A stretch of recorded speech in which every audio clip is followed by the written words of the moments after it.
하겠습니다. 네, 하나님 말씀 보겠습니다. 하나님 말씀 에베소서 6장 1절에서 3절 말씀까지 보도록 하겠습니다. 에베소서 6장 1절에서 3절 말씀까지입니다. 제가 가지고 있는 성경으로는 신약성경 316페이지쯤 됩니다.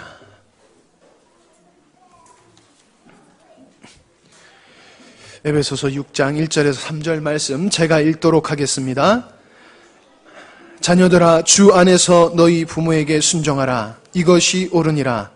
내 아버지와 어머니를 공경하라. 이것은 약속 있는 첫 계명이니 이로써 내가 잘되고 땅에서 장수하리라. 아멘. 이 시간도 가정에 대한 말씀을 나누게 됩니다. 한번 같이 해보십시다. 제목입니다.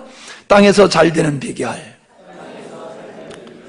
사람들은 그냥 잘 된다라고 하면 다 좋아합니다. 싫어할 사람 한 사람도 없지요.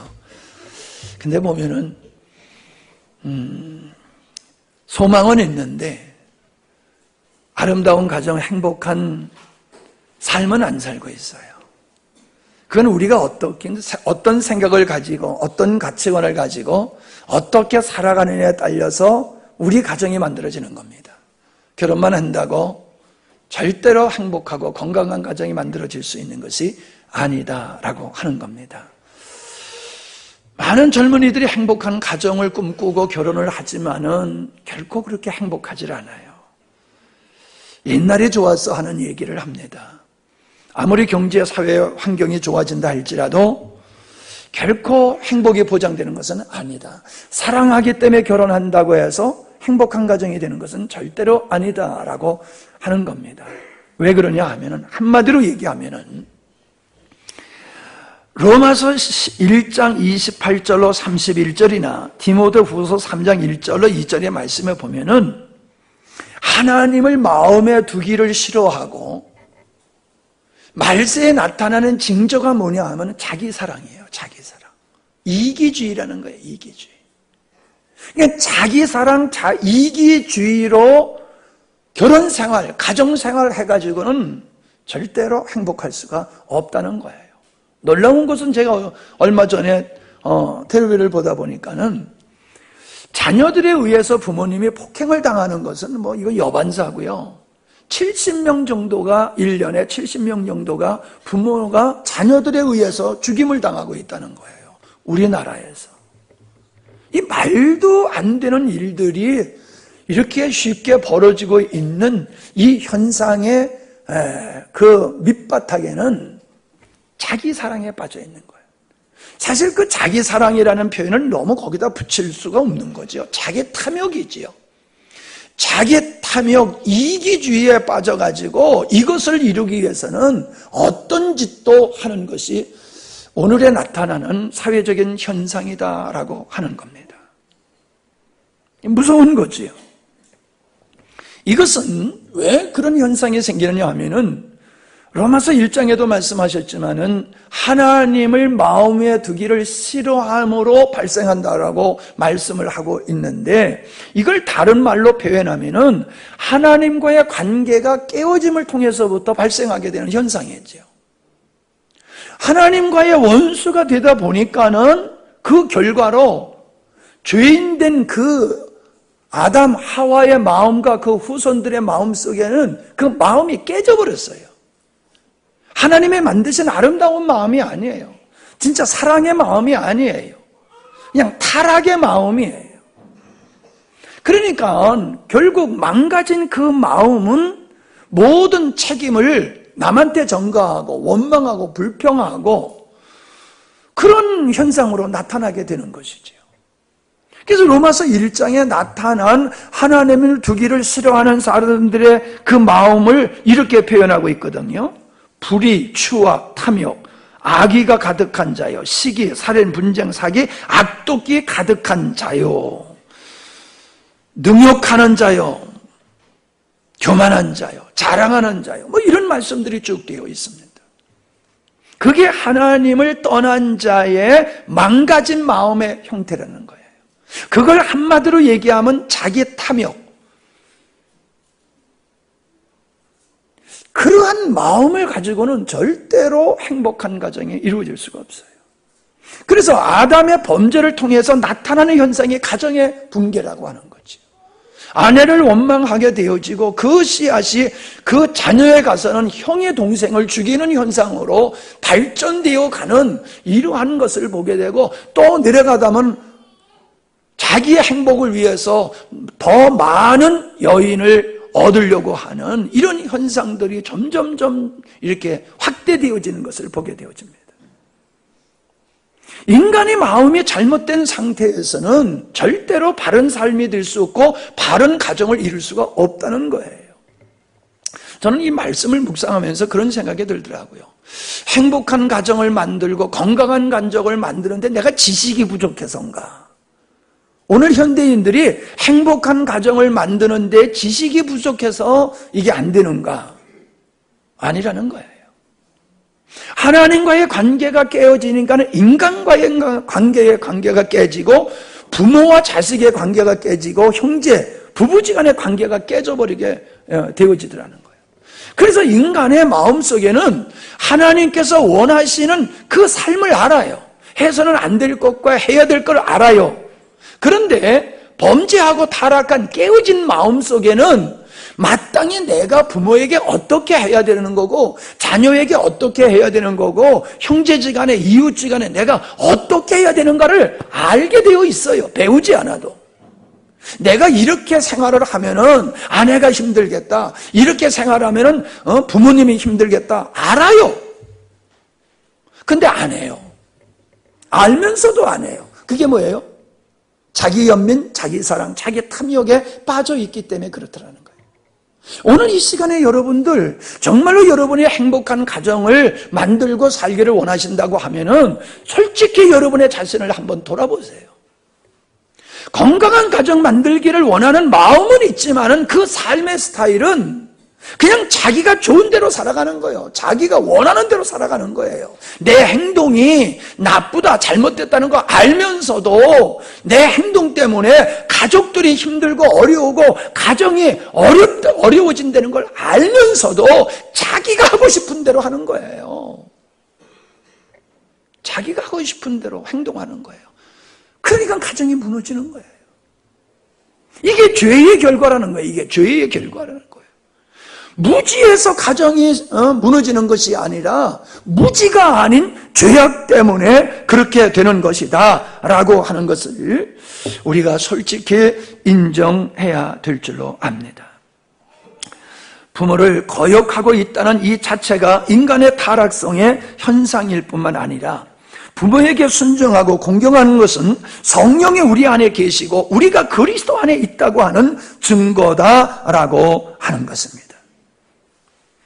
불순종과 거역은 심판받아야 할 자들의 모습이고 현상이다. 저는 그렇게 생각을 합니다. 그래서 저는 우리가 좀 생각해 볼 첫 번째가 뭐냐면 도대체 부모님은 어떠한 존재인가라고 하는 걸 인식하는 거예요.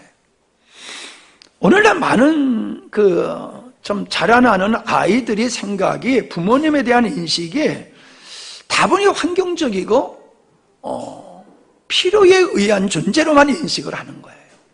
아버지는 돈 벌어 와서 우리의 필요를 채워주는 존재. 그래서 돈 벌어 올 때는 우리 아버지는 가치가 있고 존귀한 자라고 보지만은 돈을 못 벌어 오면은 무능하고 쓸모없고 귀찮은 존재. 그런 인식들이 팽배되어 있다는 거예요.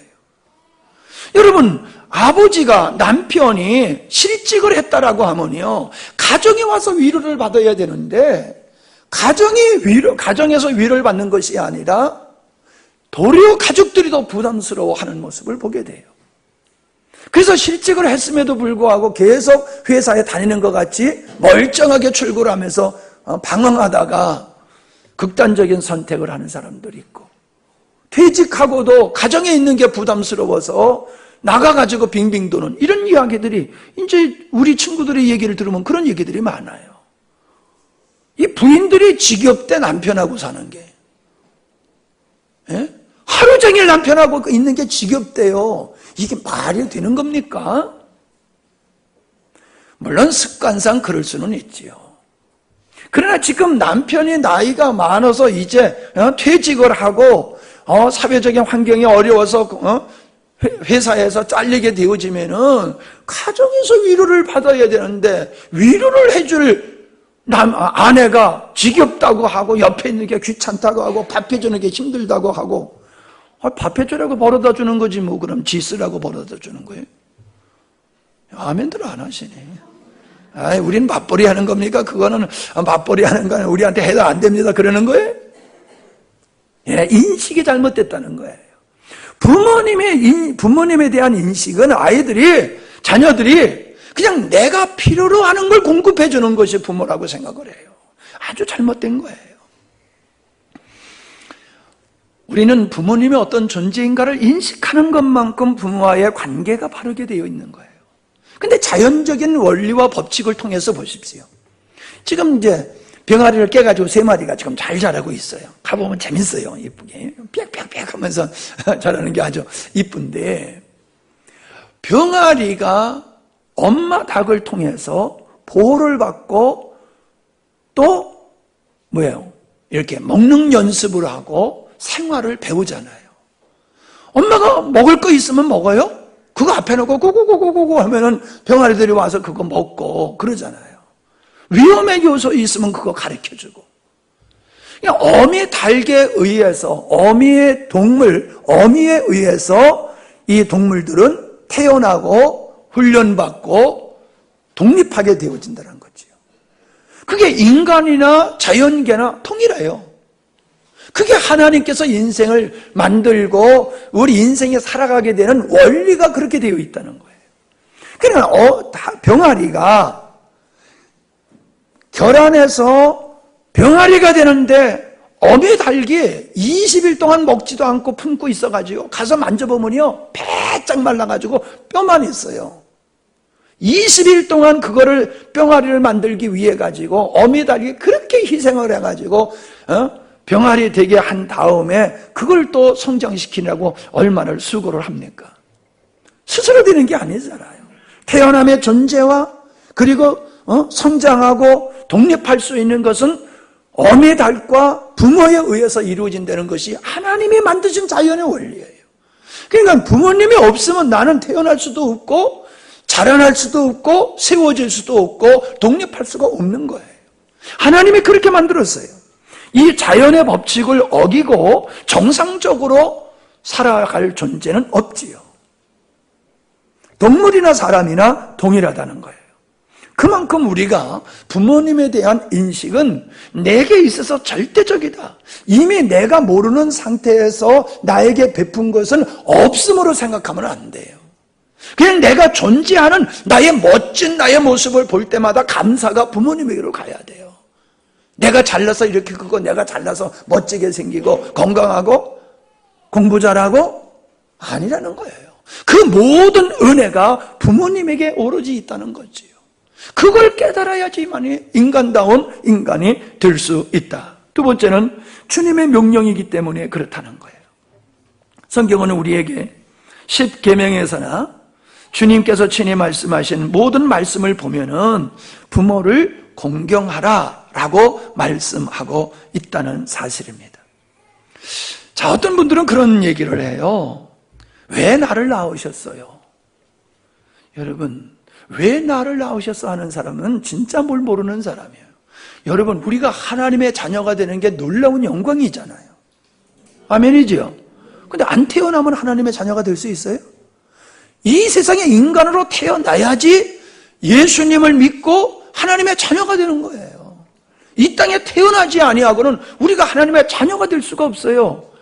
태어나지 아니하고 직방 하나님의 자녀가 되는 길은 없어요. 태어나야 돼요. 내가 태어났기 때문에 하나님의 자녀가 될 수 있는 거예요. 그냥 내가 하나님의 자녀가 될 수 있도록 나를 낳아주신 그 부모님의 은혜가 얼마나 귀한 거냐 말이에요.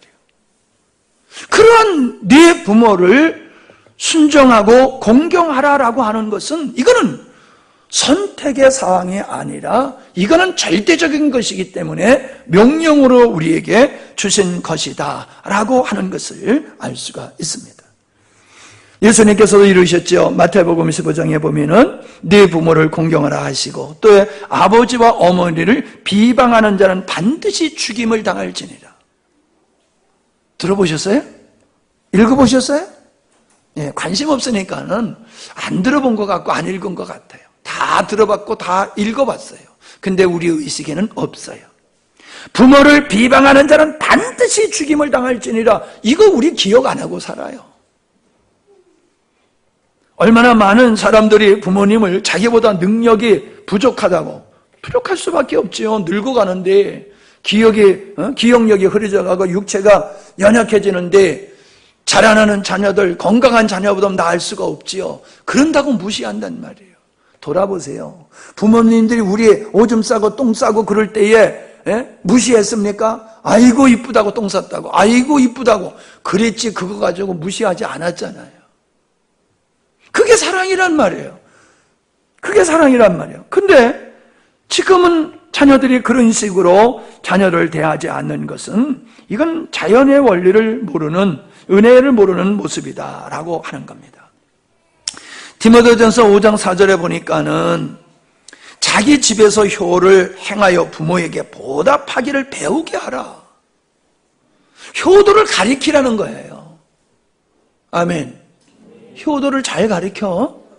하준이에게 효도를 잘 가리켜. 여러분, 자녀들을 잘 먹고 잘 살게 이렇게 도와주는 게 부모가 할 일이 아니에요. 효도를 잘하도록 가리키면 돼요. 왜요? 부모님을 잘 섬기는 사람이 하나님을 잘 섬기게 돼 있어요. 하나님을 섬기는 사람은 반드시 또 부모님을 잘 섬기게 돼 있어요. 여러분, 하나님을 잘 섬기고 부모님을 잘 섬기는 사람은 다 자기 길을 제대로 갑니다. 엄한 길로 가지 않아요. 효자치고 인생을 엉터리로 사는 사람 보셨습니까? 없어요. 효자들은요, 다 나름대로 아름다운 복된 삶을 다 살아가게 돼 있어요. 나는 효자인가 한번 생각해 보세요. 나는 우리 자녀를 효자로 만드는가 생각해 보세요. 이런 얘기면 또 하은이가 나보고 뭐라고 그럴지 모르지만은, 하은이가 나한테 어버이날 편지를 썼는데 편지를 읽으면서 우리가 울었다니까요. 얼마나 좋은지, 얼마나 감사한지. 여러분, 부모에게 감동을 주는 그러한 삶을 살아가는 사람은 엉터리로 안 살아요. 효자로 만드시기 바랍니다. 아멘. 보답하기를 배우게 하라. 보답하기를 배우게 하라. 우리는 인생을 살아가면서 아주 중요한 것이 사람과의 관계입니다. 사람과의 관계가 성공하면 인생을 성공할 수 있어요. 근데 사람과의 관계를 실패하면 인생은 아무리 재능이 있어서 실패하게 됩니다. 그런데 그 관계 중에서 가장 중요한 관계가 부모와 자식의 관계라는 거예요. 부모와 자식의 관계가 잘못돼 버리면 다른 사람과의 관계가 아무리 좋아도 절대로 행복하고 건강한 가정 만들 수가 없어요. 부모님과의 관계가 소홀하신 분들은 그 원인을 자기에게 있다고 생각하지 않지요. 부모는 다 부모냐, 부모답게 해야지 부모지. 효도를 받으려고 하면은 부모 노릇을 해야지, 그렇게 얘기합니다. 예, 큰 착각이지요. 지 스스로 큰 줄 알고 있기 때문에 그런 얘기를 하는 거지요. 에서가 왜 버림을 당했습니까? 에서는요, 부모에게 효도하지 않았어요. 부모님을 걱정, 근심 끼쳐드렸어요. 헷 족속의 여인과 결혼함으로 부모가 원하는 결혼을 안 했다. 단순히 부모가 원하는 결혼을 안 했다가 아니라 그 한 사건을 통해서 에서는 지 멋대로 살아갔다는 거예요. 지 멋대로. 여러분, 결혼은 부모님들이 결혼 허락하지 않으면 결혼하면 안 됩니다. 아멘 왜 안 해? 예원이 왜 아멘 안 해? 부모님이 허락한 결혼을 해야 돼요. 근데 부모님이 결혼을 허락을 안 하셨는데 난 죽어도 이 사람하고 살아야 되겠어. 그러면 기다려야 돼요. 기도하면서 기다려야 돼요. 그럼 누가 이길까? 누가 이길까? 예, 자식이 이겨요. 부모가 져요. 진심으로 부모님을 존경하고 내가 사랑하는 사람을 사랑한다라고 하면은 불법으로 하지 말고 부모님께 순종하며 기도하고 기다리면은 다 순조롭게 되게 돼 있어요. 근데 에서가 부모님이 원하는 결혼을 안 했다는 것은 부모님을 무시했다는 것이고 부모님과의 관계가 정상적이지 않았다라고 하는 것을 우리에게 보여주고 있는 것이지요. 부모님은 하나님의 대리자입니다. 그래서 부모님에게 순종하는 것이 하나님께 순종하는 것이고요. 부모님을 공경하는 것이 하나님을 기쁘시게 하는 것입니다. 왜? 하나님께서 부모를 공경하라 하셨기 때문에 인간이 부모님을 공경하면 하나님께서 그걸 보시고 기뻐하신다라고 하는 것입니다. 야곱은 아버지에게 축복받기를 힘썼어요. 왜 그렇습니까? 아버지가 하나님의 대리자인 것을 알았기 때문에 하나님께서 아버지가 나를 손을 얹고 기도해 주시면은 그 축복이 하나님으로부터 내게 온다는 것을 믿었기 때문에 그렇다라고 하는 것입니다. 부모님은 우리 인생의 뿌리가 되며 인생의 안내자가 되시는 거예요. 아무리 머리가 좋아도요, 아무리 재능이 있어도 인생은 살아보지 아니하면 모르는 것이 많아요. 근데 우리 아버지, 우리 어머니, 부모님들은 인생을 살면서 성공과 실패를 경험했기 때문에 인생에 가야 할 길과 가서는 안 될 길을 알고 계세요. 그래서 인생의 안내자가 되시는 거예요. 안내 없이 밀림지들을 간다? 그건 자살행위지요. 부모님의 안내 없이 내 멋대로 내 능력대로 살겠다고 하는 것은 자살행위입니다. 자살행위. 네. 부모님의 보호가 우리를 우리되게 한다는 겁니다. 건강한 나무는 뿌리에게 그 원인이 있습니다. 안전한 여행은 안내자에게 있는 거예요. 우리의 풍성한 삶은 부모님에게 얼마나 도움을 받고 부모님의 보호를 받으며 사느냐라고 하는 것에 달려 있습니다. 부모님께 순종하는 것이 하나님의 은혜를 입는 비결임을 깨달으시기를 바랍니다.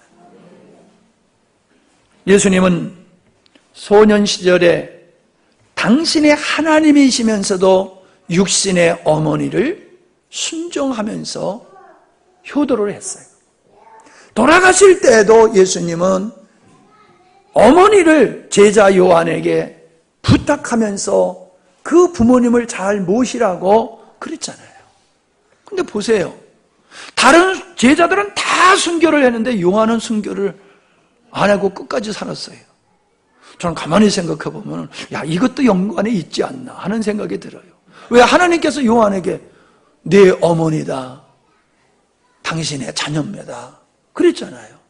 그래서 요한은 예수님의 어머니 마리아를 봉양하여야 섬겨야 될 사명이 있는 거예요. 그래서 하나님께서는 그 효도를 잘하도록 아마 요한을 오래 살게 하시지 않았나 그런 생각을, 이건 성경에 있는 얘기가 아니에요. 그냥 제 생각이에요. 근데 가능성이 있는 얘기잖아요. 빨리 순교하면 그거 못하잖아요. 그러니까 순교하지 아니하고 그렇게 섬기게 하지 않으나 이런 생각도 제가 해보았습니다. 여러분, 오늘 말씀에 보면 주 안에서 부모님을 순종하고 공경하라고 말씀하고 있습니다. 부모님이 성경에 어긋나고 우리의 믿음을 해치는 그런 말씀을 하면은 순종하면 안 되겠지요. 그건 순종하면 안 되지요. 야, 교회 가지 마. 그렇다고 교회 안 가고, 야, 제사 지려, 절해. 그런다고 순종해야 한다고 제사장에 가서 꾸벅꾸벅 제사하고. 그러면 그건 안 되는 거지요. 잘못된 거는 부모님이 잘못된 건 성경에 위반된 말씀을 하시면 그건 순종하면 안 돼요. 왜? 아버지보다 더 큰 아버지가 하나님 아버지잖아요. 절대자인 아버지 하나님의 말씀에 근거해서 우리가 부모님께 효도를 해야 되는 것이다. 그러나 부모님의 인격의 수준이나 지식의 수준이나 교양의 수준, 신앙의 유무를 근거해서 부모님을 우리가 순종하고 공경하는 것이 아니라 그냥 하나님께서 네 부모를 공경하라 하셨기 때문에 우리는 공경해야 될 줄로 믿습니다. 하나님의 권위가 부모님에게 있기 때문이다 라고 하는 것입니다. 이 복이라고 하는 바라크라고 하는 말은 네핏이라고 하는 존재라는 단어에서 파생된 말이라고 그래요. 존재로부터 파생된 것이 복이라는 거예요. 참 재밌어요. 여러분, 우리가 존재하기 때문에 하나님의 은혜를 누릴 수 있는 거예요. 우리가 존재하기 때문에 하나님의 축복을 누리고 존재함으로 우리가 하나님의 자녀가 될 수 있는 것이에요. 이런 은혜를 우리가 부모님께 받았다라고 하는 겁니다. 참 가만히 생각해 보면요, 순종은 하나의 명령이지요. 의지예요. 이렇게 순종하는 게 맞아 라고 순종을 해요. 근데 공경은 어떤 거예요? 자발적인 거예요. 마음에서 우러나서 하는 게 이게 공경이에요. 자, 우리는 경험을 통해서 지식을 얻습니다. 부모님에게 순종했더니 용돈이 나오더라. 부모님에게 순종했더니 짜장면이 생기더라. 경험이 있는 거예요. 사람은 살아가면서 경험을 통해서 어떤 지식을 확보를 하게 돼요. 살아가면서 부모님의 공경하는 것이 손해볼 일이 하나도 없네, 자다가 떡 얻어먹게 되네, 이러니까는 부모님께 순종하게 되어지는 거, 지혜로운 거지요. 지혜로운 거예요.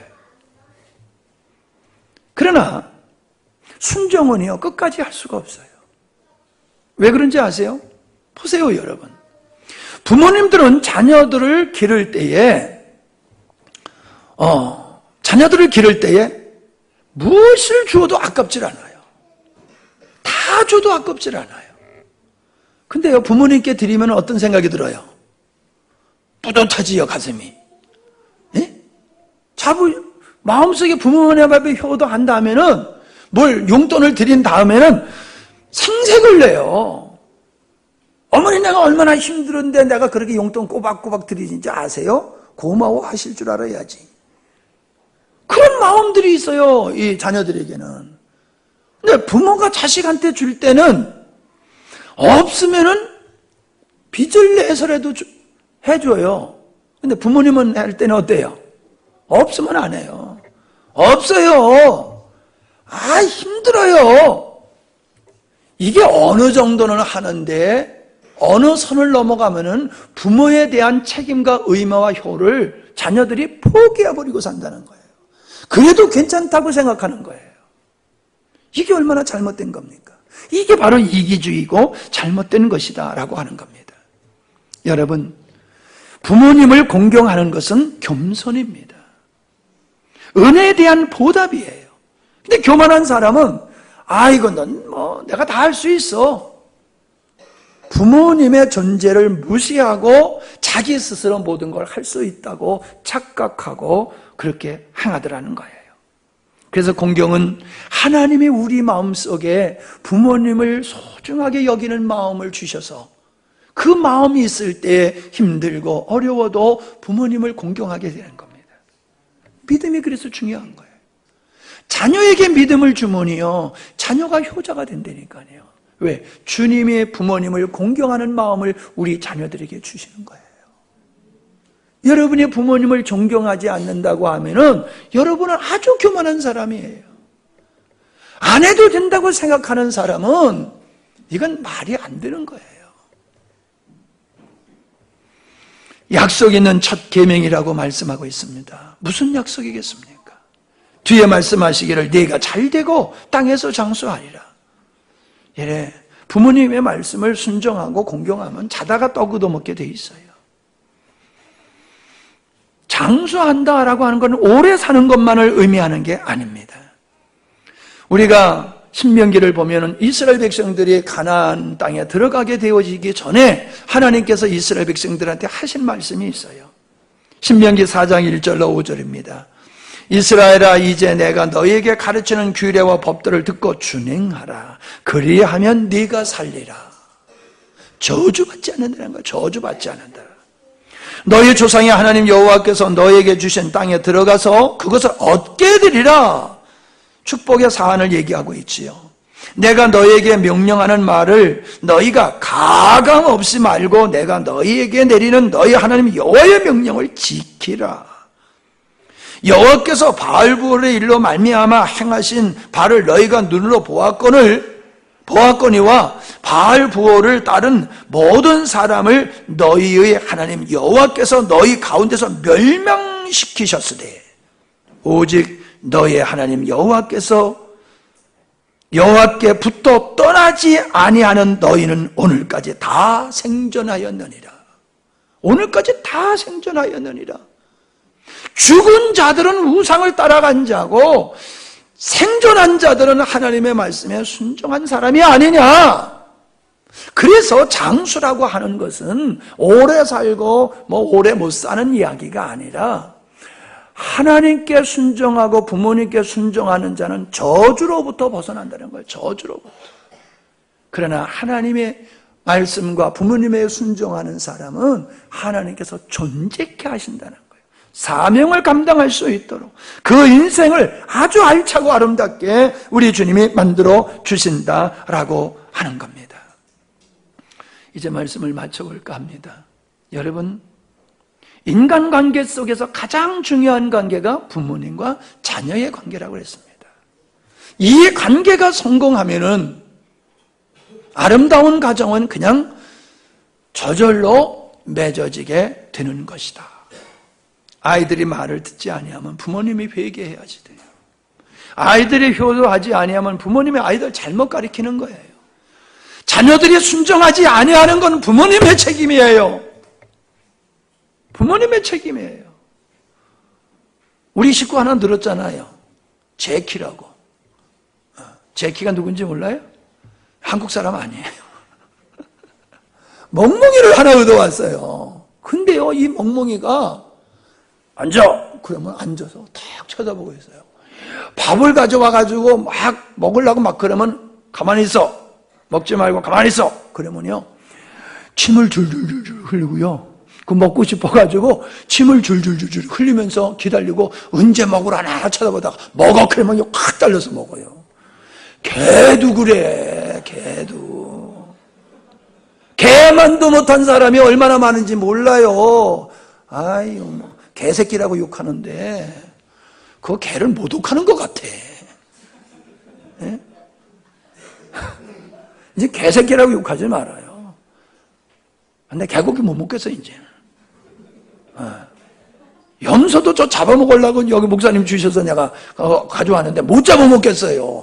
까만 눈을 뜨고 나를 딱 쳐다보는 걸 보면은 이래도 날 잡아먹을 거요 그러는 것 같아. 그래서 난 너 못 잡아먹겠다. 그런다고요. 인생은 살면서 인생의 선배가 있어요. 인생의 어른이 있어요. 인생의 지도자가 있는가 말하면 영적인, 인격적인 선배와 어른과 지도자가 있어요. 순종해야 돼. 공경해야 돼. 여러분, 공경할 사람을 공경해야지 내가 정상이에요. 네? 그러니까 어떤 교회에서는 뭐 스승의 날 우리 성도들이 뭐 이랬다고 그래. 근데 나는 우리 교회는 어버이날에 와서 우리 성도님들이나 밥 사주는데 내가 은근히 폼을 좀 잡아요. 목사님을 스승으로 삼는 게 더 합니까? 부모님같이 여기는 게 더 귀한 겁니까? 어떤 분들은 또 목사님의 나이 물어봐요. 목사님 몇 살이세요? 몇 살이면 어쩔 건데. 그러니까 저 장경도 목사님이 하시는 말씀이 목사님의 나이는 장인의 나이하고 똑같다. 그렇게 생각해요. 뭐 뜻인지 몰라요? 네. 장인의 나이와 같게 생각을 하라. 그런 얘기를 해요. 영적 지도자. 인간을 살아가는 데는 인간의 선배의 말을 잘 듣고 공경하면은 그분의 지혜와 인생에서 경험한 모든 노하우를 내 것으로 만들 수 있는 거예요. 그런데 그런 분을 공경하지 아니하고 가까이 하지 아니하면 얻을 게 없어요. 얻을 게 없어요. 좀 죄송합니다. 좀 쓴소리를 하면요. 목사님을 공경하고 목사님과 가까이 하는 사람은 믿음이 커요. 그냥 목사님과 가까이 하지 않는 사람은요, 나빠서가 아니라 참 좋은 사람들도 믿음이 안 커요. 더 직설적으로 얘기할까요? 목사님을 영적으로 존중하는 사람은요, 말씀이 들어와요. 말씀에 깨달아져요. 근데 목사님을 그냥 인간적으로만 바라보면요, 말씀이 안 들어와요. 깨달아지질 않아요. 은혜를 공유하지 못하게 된다는 거지요. 공경함으로 그분이 가지고 있는 아름다운 것들을 내가 얻고 누리게 되는 것, 이게 하나님의 원리고 방법이더라고요. 그러므로 여러분이 이미 은혜를 베푸신 분한테는 우리가 감사를 공경 순종하고 공경해야 될 뿐만 아니라, 내가 저분에게 그런 은혜를 받은 적이 없어도 야, 저분은 내가 공경할 만한 분이야, 저분에게 내가 인생을 코치받고 신앙의 코치를 받을 수 있는 분이야 라고 하면은 열심히 순종하고 열심히 공경하다 보면요, 그분의 영성이 내 영성이 되는 거예요. 아멘. 그래서 여러분이 믿음으로 풍성하실 뿐만 아니라 아름다운 가정을 세우셔서 하나님이 주시는 축복을 누리시기를 바랍니다. 감사합니다. 아름다운 가정을 주신 주님, 또 아름다운 가정을 만들어갈 수 있도록 은혜를 주신 주님을 찬양하오며, 그걸 인하여 하나님의 뜻이 이루어져서 우리의 가정이 작은 천국이 되게 하옵소서. 예수님의 이름으로 기도하옵나이다. 아멘.